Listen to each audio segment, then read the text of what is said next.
Bagă!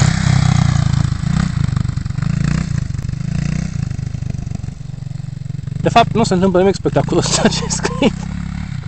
Dar pot să vă asigur că e foarte greu să conduci să pilotezi o astfel de motocicletă cu niște gume on-off pe nămolul ăsta destul de mare. Dar se pare că amicul nostru se pregătește, își face curaj. O să mai stea acolo încă vreo 2 minute. Nu, e pe cale să întoarcă. Oricum, suntem în mijlocul Transilvaniei. Este foarte, foarte, foarte frumos aici, după cum puteți vedea.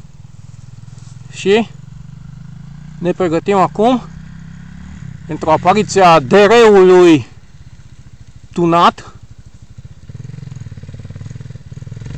Acum nu e Giovanni Sala, totuși.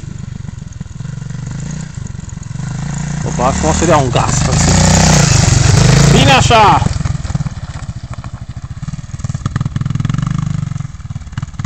Rupe gazul! Oh! Ok. A rupt fâșul. Să vedem acum operațiunea de ridicare a DR-ului, pentru că eu, ca adevărat porc, nu am să intervin.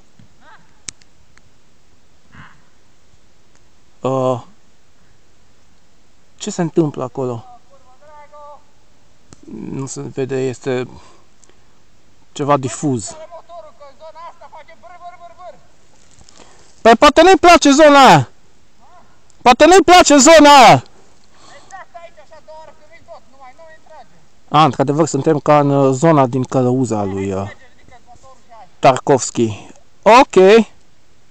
Iată, motoarele sunt la pământ. Da? Uite-te drept pe fața tău. Ăla-i drumul pe care trebuie să o luăm. Aha! O adevăr, o minunată filmare Dirt Bike Zone.